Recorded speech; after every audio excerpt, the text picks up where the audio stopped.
नमस्कार दोस्तों, NRI academy के इस यूट्यूब चैनल पे आपका बहुत बहुत स्वागत है। दोस्तों, जैसा कि आप सब जानते हैं कि हमने एनआरआई एकेडमी के इस प्लेटफॉर्म पर बीएचयू बीए से संबंधित तैयारी चालू कराई थी। तो आज उसी सिलसिले में हमारा ये अगला वीडियो है। जैसा कि आप सब जानते हैं कि बीएचयू बीए में आपका जीएस से 60 क्वेश्चन पूछे जाते हैं, मैथ रीजनिंग से 30 क्वेश्चन और 30 क्वेश्चन लैंग्वेज से होते हैं। अब जो जीएस का सेक्शन होता है जिसमें 60 क्वेश्चन होते हैं, उनमें 7 से 8 क्वेश्चन पॉलिटी से होते हैं। तो इसीलिए हमने पॉलिटी को सबसे ज़्यादा महत्व देते हुए उसे सबसे पहले स्टार्ट किया है।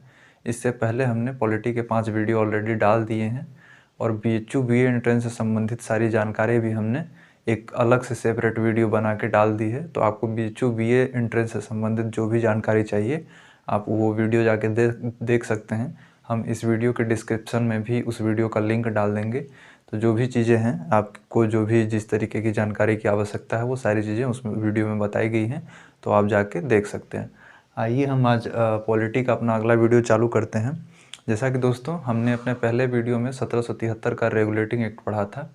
हमने पॉलिटी को कुल 4 सेक्शन में डिवाइड किया था। एक पहला जो सेक्शन था हमारा, भारत का संवैधानिक विकास।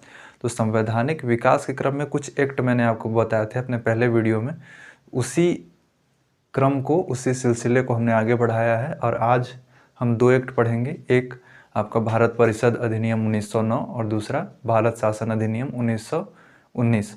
ये 2 एक्ट हमारे जो भारत का संविधान है उसके विकास में या भारत के संविधान में भी इन 2 एक्ट का बहुत योगदान है।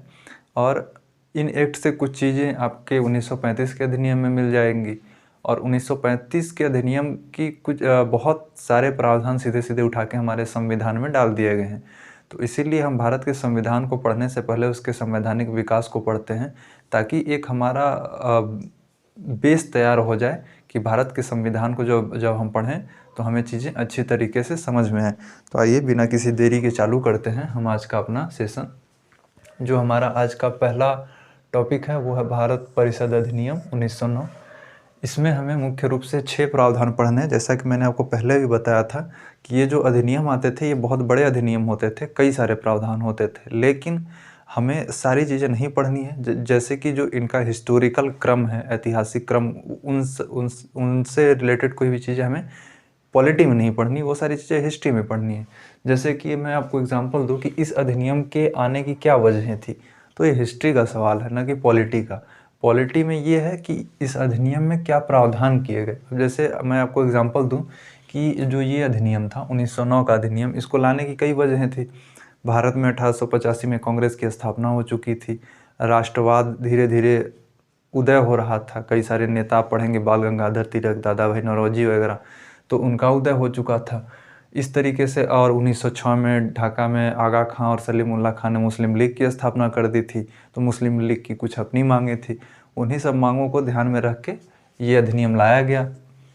अब ये अधिनियम का जो बेस है वो यही सारी चीज़ें हैं, भारतीय राष्ट्रवाद का उदय, मुस्लिम लीग का गठन। तो आइए हम देखते हैं बारी बारी से कि इनमें क्या प्रावधान थे और उनका क्या मतलब है।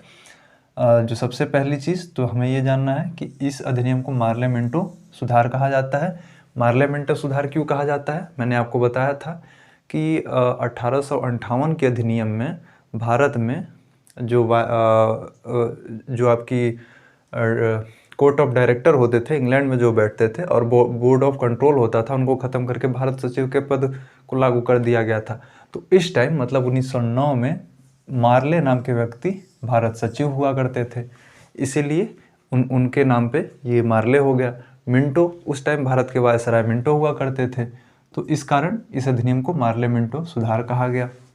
जो हमारा अगला प्रावधान है कि केंद्रीय विधान परिषद में सदस्यों की संख्या 60 कर दी गई तथा प्रांतीय विधान परिषद में भी सदस्यों की संख्या बढ़ा दी गई। देखिए, मैंने आपको बताया था कि जो केंद्रीय विधान परिषद था, जो एडिशनल मेंबर थे, जैसे मैंने एडिशनल मेंबर लिखा था 1861 वाले अधिनियम में, वहाँ पे मैंने आपको बताया था कि एडिशनल मेंबर की संख्या कितनी हो सकती थी, 6 से 12। फिर मैंने 1892 के एक्ट में बताया था कि एडिशनल मेंबर की संख्या बढ़ा के कितनी कर दी गई, 10 से 16। अब ये जो एक्ट आया, यहाँ पे उसी एडिशनल मेंबर को यहाँ पे केंद्रीय विधान परिषद कहा जा रहा है और उनकी संख्या 16 से बढ़ा के 60 कर दी गई। तथा प्रांतीय विधान परिषद में भी सदस्यों की संख्या बढ़ा दी गई। उसी हिसाब से, जिस हिसाब से यहाँ पे बढ़ाई गई है, उसी हिसाब से, उसी बेस पे, उसी तरीके से प्रांतीय विधान परिषदों में भी सदस्यों की संख्या बढ़ा दी गई। जो हमारा अगला प्रावधान है कि केंद्रीय विधान परिषद के सदस्यों को वोटिंग करने एवं पूरक प्रश्न पूछने की अनुमति दी गई। देखिए, ये बहुत इंपॉर्टेंट प्रावधान है और इससे डायरेक्ट क्वेश्चन परीक्षा में आए हुए हैं। जैसे कि ये जो हमारा प्रावधान है, तीसरा प्रावधान, मैंने आपको बताया था 1861 वाले एक्ट में कि वहाँ पे एडिशनल मेंबर नाम की एक संस्था तो बना दी गई, लेकिन न तो उन्हें प्रश्न पूछने का अधिकार दिया गया, नहीं किसी विषय पर चर्चा करने का अधिकार दिया गया, और वोटिंग करने का अधिकार तो बहुत दूर की बात थी। लेकिन 1892 वाले एक्ट में उन्हें कुछ थोड़े थोड़े अधिकार दिए गए, जैसे कि प्रश्न पूछने का अधिकार दिया गया। लेकिन वहाँ पे भी, मतलब 1892 के एक्ट में भी उन्हें न तो वोटिंग करने का अधिकार दिया गया और न ही क्रॉस क्वेश्चनिंग करने का अधिकार दिया गया। लेकिन यहाँ पे 1909 के अधिनियम में उन्हें क्रॉस क्वेश्चनिंग करने का भी अधिकार दिया गया और वोटिंग करने का भी अधिकार दिया गया। वोटिंग का मतलब कि जैसे आज जब भी कोई बिल संसद में आता है तो उस पर चर्चा होती है, संसद के दूसरे सदस्य चर्चा करते हैं और फिर सरकार उस पर वोटिंग कराती है, वही सेम चीज़ यहाँ पे भी है। जो हमारा अगला प्रावधान है कि गवर्नर जनरल की एग्जीक्यूटिव काउंसिल में भारतीयों को भी सदस्य बनाने का प्रावधान किया गया। पहले सदस्य सत्येंद्र प्रसाद सिन्हा थे। देखिए, मैंने आपको 1861 या अभी तक जितने भी एक्ट आए, वहाँ पे जो गवर्नर जनरल की एग्जीक्यूटिव काउंसिल होती थी, जिसका निर्माण कब किया गया था, 1774 के ही एक्ट में कर 1773 के रेगुलेटिंग एक्ट में ही गवर्नर जनरल की एग्जीक्यूटिव काउंसिल का निर्माण कर दिया गया था। लेकिन अभी तक उस एग्जीक्यूटिव काउंसिल में एक भी भारतीय को सदस्य नहीं बनाया जाता था। 1861 वाले एक्ट में मैंने बताया था कि जो एडिशनल मेंबर थे उनमें अब भारतीय सदस्य बन सकते थे, लेकिन जो एग्जीक्यूटिव काउंसिल थी वहाँ पे एक भी भारतीय को सदस्यता नहीं दी जाती थी अभी तक। लेकिन इस अधिनियम के द्वारा गवर्नर जनरल की एग्जीक्यूटिव काउंसिल, जिसे आप हिंदी में कार्यकारी परिषद कहते हैं, में पहली बार भारतीयों को भी सदस्य बनाने का प्रावधान किया गया। और जो सबसे पहले सदस्य थे सत्येंद्र प्रसाद सिन्हा। इस नाम से बहुत बार एग्जाम में क्वेश्चन आया है कि गवर्नर जनरल की एग्जीक्यूटिव काउंसिल में पहला सदस्य कौन था, या फिर गवर्नर जनरल की एग्जीक्यूटिव काउंसिल में पहला भारतीय लॉ मेंबर कौन था। तो दोनों का आंसर सत्येंद्र प्रसाद सिन्हा। यहाँ पे इसको थोड़ा सा आप ध्यान रखेंगे। जो हमारा अगला प्रावधान है, प्रथम बार मुस्लिमों के लिए पृथक निर्वाचन लागू किया गया। देखिए, जैसा कि मैंने आपको बताया कि 1906 में ढाका में सलीमुल्लाह खां और आगा खां नाम के दो व्यक्तियों ने मुस्लिम लीग की स्थापना करी। यही मुस्लिम लीग आगे चल के भारत के विभाजन का भी कारण बनेगी, लेकिन अभी वो बाद की बातें हैं, अभी ये प्रारंभिक दौर है।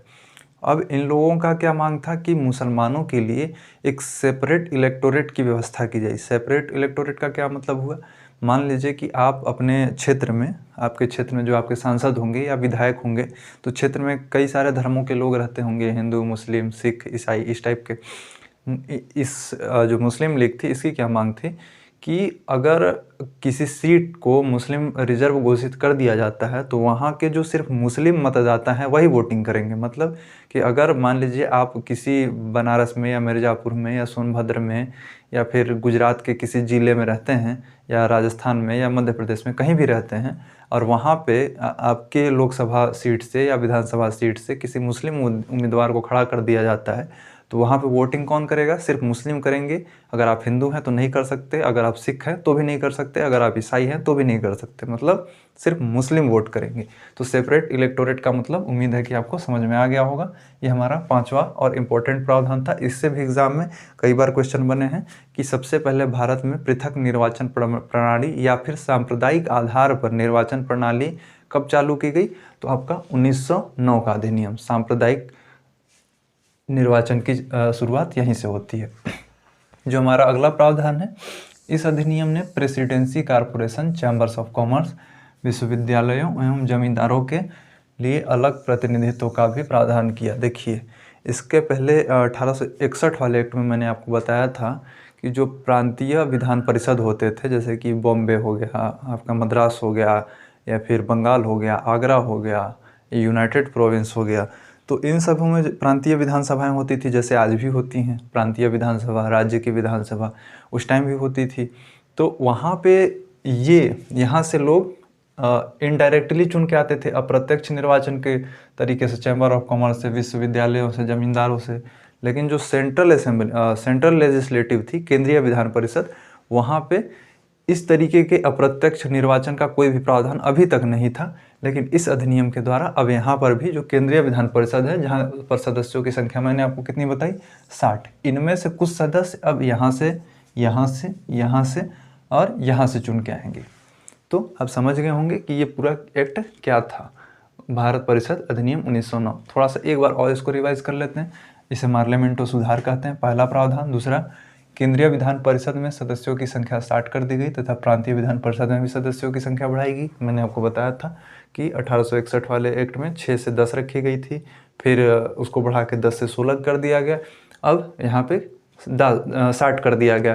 केंद्रीय विधान परिषद का यहाँ पे अक्सर कन्फ्यूजन होता है। इसका मतलब जो मैंने आपको 1861 वाले एक्ट में बताया था, एडिशनल मेंबर जो जोड़े गए थे उन्हीं को यहाँ पे केंद्रीय विधान परिषद कहा जा रहा है। जो अगला हमारा प्रश्न प्रावधान है, केंद्रीय विधान परिषद के सदस्यों की को वोटिंग करने एवं पूरक प्रश्न पूछने की अनुमति दे दी गई। अभी तक 1861 या 1892 के एक्ट में किसी भी तरीके का सवाल पूछने का, 1861 वाले में तो कोई भी सवाल पूछ ही नहीं सकता था। आपके एडिशनल मेंबर एग्जीक्यूटिव काउंसिल के किसी सदस्य से किसी भी तरीके का कोई सवाल नहीं पूछ सकते थे। 1892 में सवाल पूछने का अधिकार दिया गया, लेकिन पूरक प्रश्न पूछने का अधिकार नहीं दिया गया। यहाँ पे दे दिया गया, वो सारी चीज़ें हैं। फिर पांचवा, प्रथम बार मुस्लिमों के लिए पृथक निर्वाचन लागू किया गया। और अंतिम प्रावधान, इस अधिनियम ने presidency corporation, chambers of commerce, विश्वविद्यालयों एवं जमींदारों के लिए अलग प्रतिनिधित्व का प्रावधान किया। तो उम्मीद है कि भारत परिषद अधिनियम 1909 आपको अच्छी तरीके से समझ में आ गया होगा। जो हम आज का अगला हमारा प्रावधान है वो हम पढ़ेंगे भारत शासन अधिनियम 1919। इसमें देखेंगे कि ये क्यों लाया गया। देखिए, अब जैसा कि मैंने आपको बताया कि इन सारे अधिनियम को लाने की कुछ विशेष वजहें होती थी, वो वजह हमें हिस्ट्री में पढ़नी है। लेकिन मैं थोड़ा थोड़ा आपको यहाँ आइडिया दे देता हूँ ताकि आपको समझ में आए कि इनकी पृष्ठभूमि क्या रही। ये जो अधिनियम था, भारत शासन अधिनियम, आप जानते हैं कि पहला विश्व युद्ध 1914 से 1918 तक चला था। अब उस विश्व युद्ध में भारतीय जो नागरिक थे या भारतीय नेता थे, उन्होंने पूरी तरीके से ब्रिटिश सरकार का साथ दिया, इस उम्मीद में कि ब्रिटिश सरकार कुछ हद तक उनकी मांगों को मानेगी। तो हुआ भी कि ब्रिटिश सरकार ने जब 1918 में प्रथम विश्व युद्ध समाप्त हुआ तो ब्रिटिश सरकार ने ये एक्ट लाया और इस एक्ट के माध्यम से भारतीयों की कुछ थोड़ी मांगों के, मतलब जितनी मांगें की गई थी उतनी तो नहीं, लेकिन कुछ मांगों को ब्रिटिश सरकार ने माना। तो उन्हीं सारी चीज़ों को यहाँ पे रखा गया है। उन्हीं सारी चीज़ों को ध्यान में रख के ब्रिटिश संसद ने यह प्रावधान लाया। तो आइए हम बारी बारी से देख लेते हैं कि इनमें क्या क्या प्रावधान ब्रिटिश सरकार ने लाया। जो सबसे पहला प्रावधान था कि पहली बार प्रांतों में आंशिक रूप से ही सही उत्तरदायी सरकार की स्थापना की गई। देखिए, ये बहुत इंपॉर्टेंट फैक्ट है और इससे भी कई बार क्वेश्चन बने हुए हैं। इसका ये मतलब होता है, जैसे मान लीजिए कि आपका कोई राजा है या फिर आपका कोई सांसद है या मंत्री है, तो अगर वो आपके प्रति जवाबदेह है। मान लीजिए कि अगर जो भारत सरकार है और उनका मंत्रिमंडल है, नरेंद्र मोदी और उनका मंत्रिमंडल, वो भारत की संसद के प्रति उत्तरदायी हैं, तो उन पे एक दबाव बना रहता है। भारत की संसद उन पे एक दबाव बनाए रहती है कि आप किसी भी तरीके का कोई गलत काम नहीं करेंगे, कोई भी ऐसा काम नहीं करेंगे जो भारतीय संविधान के मूल ढांचे के खिलाफ हो। उसी तरीके से पहली बार भारत में इस तरीके का प्रावधान लाया गया था कि अब जो भारत सरकार में या प्रांतों में जो मंत्रिमंडल होता था, वो अब जो वहाँ की विधायिका होती थी उसके प्रति उत्तरदायी होंगे। तो उत्तरदायी शासन का बस इतना ही मतलब है कि जो सरकार है वो अपने विधान परिषद या केंद्र में संसद के प्रति उत्तरदायी है। मतलब संसद जो भी सवाल पूछेगी, मंत्रिपरिषद को उसका जवाब देना पड़ेगा। हमारा जो अगला प्रावधान है, इस अधिनियम के द्वारा केंद्र में द्विसदनात्मक व्यवस्था लागू की गई। केंद्रीय विधान परिषद का स्थान स्टेट काउंसिल, जिसे हम उच्च सदन कहते हैं, तथा विधानसभा निम्न सदन ने ले लिया। देखिए, पहली बार इस 1919 के अधिनियम के द्वारा केंद्र में द्विसदनात्मक व्यवस्था लागू की गई। द्विसदनात्मक का क्या अर्थ है? इसका अर्थ ये है कि जैसे आज आपके दिल्ली में एक राज्यसभा है, एक लोकसभा है। राज्यसभा को हम उच्च सदन बोलते हैं, लोकसभा को निम्न सदन। तो 2 सदन हो गए। तो द्विसदनात्मक व्यवस्था, यही व्यवस्था आज तक भी चली आ रही है, तो इसी को द्विसदनात्मक व्यवस्था कहते हैं।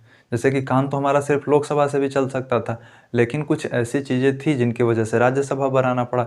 राज्यसभा का गठन 1952 में होता है, जो आज हम राज्यसभा देख रहे हैं। लेकिन उससे पहले जब अंग्रेज़ों का शासन था तो भी उसी टाइम द्विसदनात्मक व्यवस्था का प्रावधान कर दिया गया था। जो उच्च सदन था उस टाइम, जिसे हम आज राज्यसभा कह रहे हैं, उसे स्टेट काउंसिल बोला जाता था उस समय। और जो जिसे हम आज लोकसभा कह रहे हैं उस टाइम उसे लेजिस्लेटिव काउंसिल या हिंदी में विधानसभा बोला जाता था। इनकी जो अब सदस्य संख्या थी, तो स्टेट काउंसिल में सदस्यों की संख्या 60 थी, तो जिसमें 34 निर्वाचित एवं 26 मनोनीत। ये जो 26 मनोनीत होते हैं, ये वायसराय इनको मनोनीत करता था, और ये 34 भारत के विभिन्न क्षेत्रों से, विभिन्न प्रांतों से निर्वाचित होकर आते थे, तथा इनका कार्यकाल 5 वर्ष का होता था। आज राज्यसभा के मेंबर का कार्यकाल 6 वर्ष का होता है, लेकिन उस टाइम जो उच्च सदन था, जिसे हम स्टेट काउंसिल कहते थे, उसके सदस्य का कार्यकाल 5 वर्ष का होता था। आगे विधानसभा के सदस्यों की संख्या 144 थी, जिसमें 104 निर्वाचित तथा 40 मनोनीत होते थे। इनका कार्यकाल 3 वर्ष का होता था। जिसे हम आज लोकसभा कह रहे हैं, उसे उस टाइम लेजिस्लेटिव काउंसिल बोला जाता था। इनमें सदस्यों की संख्या 144 होती थी, और 144 में 104 चुनाव लड़के आते थे और 40 को वायसराय मनोनीत करता था। इनका कार्यकाल 3 वर्ष का होता था। आज हमारे सांसद या लोकसभा के सदस्य का कार्यकाल 5 वर्ष का होता है, यहाँ पे 3 वर्ष का उस टाइम ये प्रावधान किया गया। तो ये चीज़ आपको याद रखना है। ये क्वेश्चन भी पूछा हुआ है एग्जाम में कि जो स्टेट काउंसिल होती थी, उच्च सदन, उसके सदस्य का कार्यकाल कितना, तो 5 वर्ष। जो निम्न सदन होता था, उसके सदस्य का कार्यकाल 3 वर्ष। अब हमें देखना है, अच्छा ठीक है, दोनों सदनों की शक्तियां समान थी, किंतु बजट पर स्वीकृति प्रदान करने का अधिकार केवल निम्न सदन को था। ये प्रावधान आज भी आप देखेंगे कि जो भी मनी बिल होते हैं, मनी से संबंधित बिल होते हैं, उसमें लोकसभा को राज्यसभा से कहीं ज़्यादा शक्तियाँ प्राप्त होती है। अगर लोकसभा या जिसे हम निम्न सदन बोलते हैं, कोई मनी बिल लाती है, तो राज्यसभा उसको या तो 14 दिन के अंदर पास कर दे, या फिर उस पर वो किसी भी तरीके का संशोधन करती है, और लोकसभा चाहे तो उन संशोधन को नकार सकती है। मतलब कि लोकसभा को ज़्यादा पावर हुई, राज्यसभा, जबकि दूसरे जो सामान्य विधेयक हैं वहाँ पे राज्यसभा को लोकसभा के बराबर ही शक्ति प्राप्त है। लेकिन जो मनी बिल होते हैं, धन से संबंधित विधेयक होते हैं, वहाँ पे लोकसभा यानी निम्न सदन को ज़्यादा अधिकार प्राप्त होता था।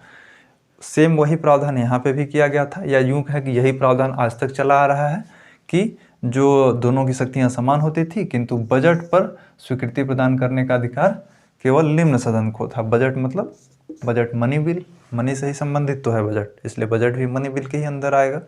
जो हमारा अगला प्रावधान है, केंद्र सूची तथा राज्य सूची के विषयों का विभाजन कर दिया गया तथा प्रांतों को राज्य सूची पर कानून बनाने का अधिकार दिया गया।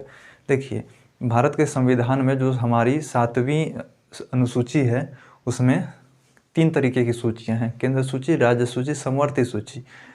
लेकिन इस यहाँ पे तो केंद्र सूची में क्या होता है, जो केंद्र जिस पे कानून बना सकती है अपनी संसद में, राज्य सूची में जिसमें राज्य विधानमंडल कानून बनाते हैं, और समवर्ती सूची में जिनमें दोनों कानून बना सकते हैं। लेकिन यहाँ पे इस प्रावधान में, मतलब भारत शासन अधिनियम 1919 में जो सारे विषय थे उनको 2 पार्ट में डिवाइड किया गया, एक केंद्र सूची और दूसरा राज्य सूची। और राज्य सूची के विषयों पर कानून बनाने का अधिकार राज्यों को दे दिया गया। इससे पहले बहुत कम अधिकार राज्यों को दिया गया था। 1833 के एक्ट में तो पूरी तरीके से छीन ही लिया गया था, उसके बाद थोड़ा थोड़ा करके दिया गया। लेकिन यहाँ पे स्पष्ट रूप से विभाजन किया गया केंद्र सूची और राज्य सूची का, और राज्यों को भी कानून बनाने का अधिकार दिया गया। ठीक है, अगला हमारा प्रावधान क्या है, इस एक्ट के द्वारा प्रांतों में द्वैध शासन की स्थापना की गई। प्रांतीय विषयों को भी 2 भागों में विभाजित कर दिया गया। देखिए इसका क्या मतलब हुआ, सबसे पहले यहाँ समझना जरूरी है, ये जो द्वैध शासन है और जो मैंने आपको द्विसदनात्मक व्यवस्था बताई, यहाँ पे ये दोनों ही अलग चीज़ें हैं। द्विसदनात्मक का मतलब 2 सदन, एक लोकसभा एक राज्यसभा, लेकिन द्वैध शासन का मतलब 2 लोगों का शासन, ये दोनों अलग हैं। द्विसदन का मतलब 2 सदन, द्वैध शासन का मतलब कि कुछ विषय पे शासन कोई और चला रहा है, कुछ विषय पे शासन कोई और चला रहा है। इस कंडीशन में, मतलब उस टाइम के जो भारत था, वहाँ पे जो द्वैत शासन था। एक तो पहले ही आपको मैंने बताया कि केंद्र सूची और राज्य सूची का स्पष्ट विभाजन कर दिया गया। अब ये जो राज्य सूची है इसका भी दो विभाजन कर दिया गया, एक आरक्षित, दूसरा आपका हस्तांतरित। यहाँ पे आप देख सकते हैं आरक्षित विषय जिसमें कि राजस्व, न्याय, पुलिस, वित्त, और हस्तांतरित विषय जिसपे स्थानीय स्वशासन, शिक्षा, स्वास्थ्य, कृषि।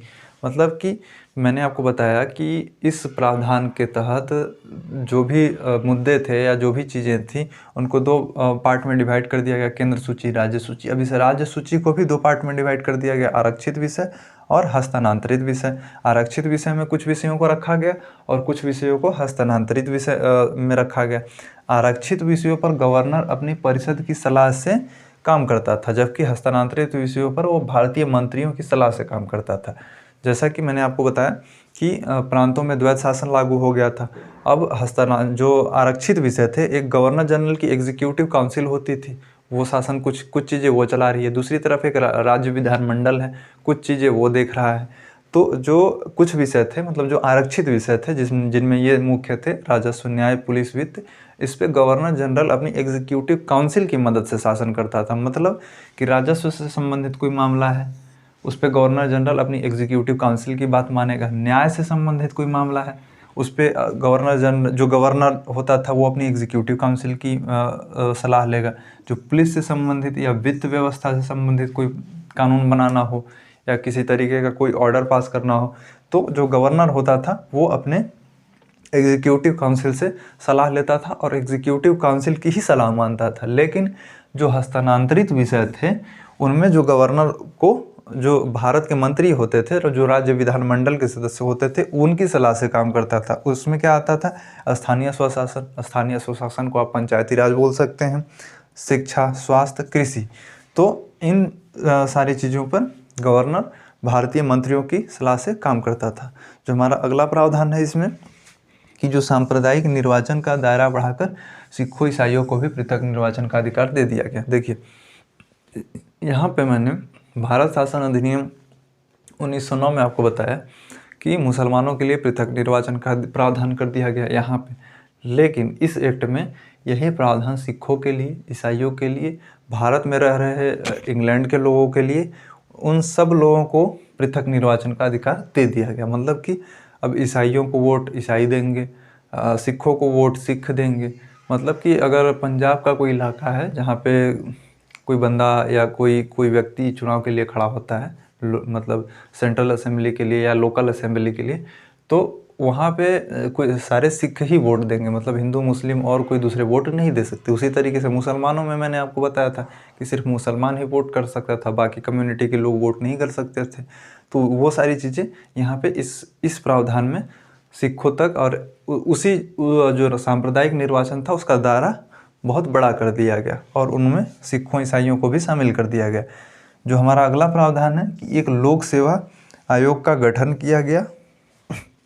देखिए अभी तक क्या होता था, मैंने आपको इससे पहले भी बताया था कि 1856 के पहले तक जो कंपनी के बड़े पद होते थे उनमें कंपनी के जो डायरेक्टर होते थे, कोर्ट ऑफ डायरेक्टर, वो लोग डायरेक्ट भर्ती कर लिया करते थे। लेकिन उसके बाद धीरे धीरे परीक्षा प्रणाली चालू हुई तो परीक्षा होती थी, उसके बाद बड़े ऑफिसर्स की भर्ती होती थी। लेकिन अब क्या किया गया इस प्रावधान के तहत कि एक स्पेशल बॉडी का ही निर्माण कर दिया गया। अभी तक कोई स्पेशल बॉडी नहीं थी कि जो भारत में शासन करने के लिए जो उच्च अधिकारी होते थे, जैसे आज IAS हैं, IPS हैं, उनके लिए कोई पृथक बॉडी नहीं थी जो उनका एग्ज़ाम लेती और सिलेक्शन करती। लेकिन इस प्रावधान के तहत एक लोक सेवा आयोग का गठन कर दिया गया। एग्ज़ाम में क्वेश्चन ऐसे आता है कि किस अधिनियम के द्वारा भारत में प्रथम बार लोक सेवा आयोग का गठन किया गया। तो भारत शासन अधिनियम 1919 कब किया गया? 1926 में। देखिए अधिनियम 1919 में आ गया है, लेकिन गठन कब किया जा रहा है लोक सेवा आयोग का? 1926 में। तो ये क्वेश्चन भी आता है कि प्रथम बार लोक सेवा आयोग का गठन कब किया गया? तो 1926 में। और एक वैधानिक आयोग के गठन का प्रावधान किया गया। देखिए इसी नियम में एक ऐसे आयोग का गठन का प्रावधान किया गया कि मतलब इस अधिनियम के लागू होने के 10 साल बाद एक आयोग का गठन किया जाएगा जिसका काम होगा इस एक्ट के बारे में जो भी चीज़ें हैं, मतलब इस एक्ट का एक तरीके से परीक्षण करना कि इसका क्या असर भारत के प्रशासन पर, भारत की व्यवस्था पे पड़ा। तो आप देखते हैं 1947 में साइमन कमीशन आता है। साइमन कमीशन का उद्देश्य ही यही था कि जो भारत शासन अधिनियम 1919 आया था उसके बारे में भारतीयों की क्या राय है, किस तरीके से प्रशासन में बदलाव आया है, चीज़ें अच्छी हुई है या पहले से भी बुरी हो गई है। तो एक वैधानिक आयोग के गठन की प्रावधान किया गया। फिर उसी में आप देखते हैं कि उसी साइमन कमीशन में एक भी भारतीय सदस्य नहीं था, जिसके चलते उसका भारतीयों ने विरोध किया। उसी विरोध में लाहौर में लाला लाजपत राय की मृत्यु हो जाती है, लाठीचार्ज कर देती है पुलिस। वो लोग विरोध कर रहे होते हैं और पुलिस लाठीचार्ज कर देती है, जिससे लाला लाजपत राय की मृत्यु हो जाती है। उसी के बाद आप देखेंगे कि लाहौर में षड्यंत्र होता है जिसमें भगत सिंह वगैरह शामिल थे। फिर उसी मामले वो सारी चीज़ें हिस्ट्री को हो जाती है, उतना आपको डिटेल में यहाँ पे नहीं जाना। तो दोस्तों, जैसा कि आपने देखा कि आज हमने 2 चीज़ें पढ़ी, आपका भारत परिषद अधिनियम 1909 और भारत शासन अधिनियम 1919। अगले वीडियो में हम भारत शासन अधिनियम 1935 पढ़ेंगे और भारतीय स्वतंत्रता अधिनियम 1947 पढ़ेंगे। उसके बाद आपका भारत के संवैधानिक विकास वाला जो हमने पहला चैप्टर था, बताया था आपको सिलेबस डिस्कशन के समय अपने पहले वीडियो में, वो पहला चैप्टर ख़त्म हो जाएगा। उसके बाद हम भारत का संविधान स्टार्ट करेंगे। दोस्तों, आपको ये कैसा लग रहा है ये ज़रूर बताएं। दूसरी चीज़ कि मैंने आपको पहले वीडियो में भी बताया कि अगर आप BHU BA की तैयारी करना चाह रहे हैं तो आप किसी भी अभी कोचिंग में जो BHU BA की तैयारी करा रही हैं वहाँ एडमिशन लोगे, 5-6 हज़ार रुपये आपके फालतू के लग जाएंगे बिना मतलब के।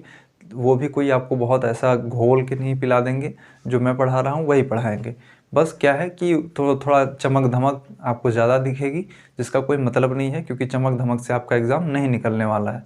आपको मैंने पहले भी बताया था कि आप यहाँ पे आएँ, फ्री में वीडियो देखें, कोई दिक्कत नहीं है। मैं सारे वीडियो पूरा सिलेबस आपको दूंगा यहाँ पे बिल्कुल मुफ्त में। मैंने क्या क्या और बताया था, बुक कौन सी पढ़नी है, किस तरीके से पढ़नी है, वो भी मैंने एक वीडियो में आपको बता दिया है। वो सारी चीज़ें कि कौन सी बुक पढ़नी है, आपको वीडियो देखना है और बुक पढ़नी है, ताकि आपका सारा कन्फ्यूजन दूर हो जाए। और MCQ लगाना है, ज़्यादा से ज़्यादा आप MCQ लगाएं, इसी तरीके से लगाएं चैप्टर वाइज।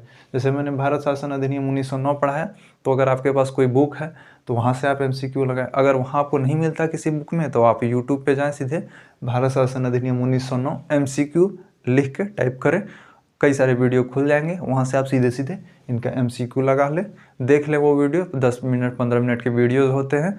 इससे क्या होगा कि आपका पूरा का पूरा कन्फ्यूजन ख़त्म हो जाएगा। मैं भी उस तरीके के वीडियो लाने की कोशिश करूँगा, तो आपकी सारी चीज़ें कवर हो जाएंगी। बुक आप ज़रूर ले लें, महेश कुमार वर्णवाल की NCERT आती है, वो बुक ज़रूर ले लें और उससे ज़रूर पढ़ें। निश्चित रूप से आपको उसका फ़ायदा मिलेगा। बाकी कोचिंग वाले कहते हैं कि हम आपको घोल के पिला देंगे, तो इन सब फालतू की चीज़ों में मत पड़ें। कोई भी कोचिंग आपको घोल के नहीं पिलाएगी और कोई भी कोचिंग ये दावा नहीं कर सकती कि उसने जो पढ़ाया है वहीं से सारे क्वेश्चन आपके एग्ज़ाम में पूछे गए हैं। कोचिंग वाले बड़े बड़े बातें करते हैं, बड़े बड़े वादे करते हैं, और इस साल का जो एग्ज़ाम हुआ है वो उनमें सारी कोचिंग वालों की हवा निकल गई है, क्योंकि उनका पढ़ाया हुआ कुछ भी नहीं आया है एग्ज़ाम में। तो कहने का मतलब ये है कि पढ़ना आपको पड़ेगा। आप ज़्यादा से ज़्यादा चीज़ें पढ़ें और उनको ज़्यादा से ज़्यादा रिवाइज़ भी करें, क्योंकि एग्ज़ाम का लेवल, कंपटीशन का लेवल बहुत ऊपर जा चुका है, तो आपको मेहनत करनी पड़ेगी। फ़िलहाल आप अच्छे से पढ़ें। मैं आपको अपना नंबर दे रहा हूँ, अगर किसी भी तरीके की कोई दिक्कत हो, कोई कन्फ्यूज़न हो, तो आप मुझे कॉल कर सकते हैं। ये मेरा नंबर है 9302128548। मेरा नाम सत्यम है। तो आपको कोई भी अगर दिक्कत आती हो तैयारी में या किसी भी तरीके का कोई कन्फ्यूज़न हो, तो इस नंबर पे आप व्हाट्सअप भी कर सकते हैं, कॉल भी कर सकते हैं। मैं आपकी समस्या का समाधान करने की पूरी कोशिश करूँगा। आपको वीडियो अगर पसंद आया हो तो लाइक और सब्सक्राइब ज़रूर कर दें, और जो लोग इसकी तैयारी कर रहे हैं BHU BA की, उनको भी शेयर कर दें, ताकि ज़्यादा से ज़्यादा लोगों को इसका फ़ायदा मिले। धन्यवाद।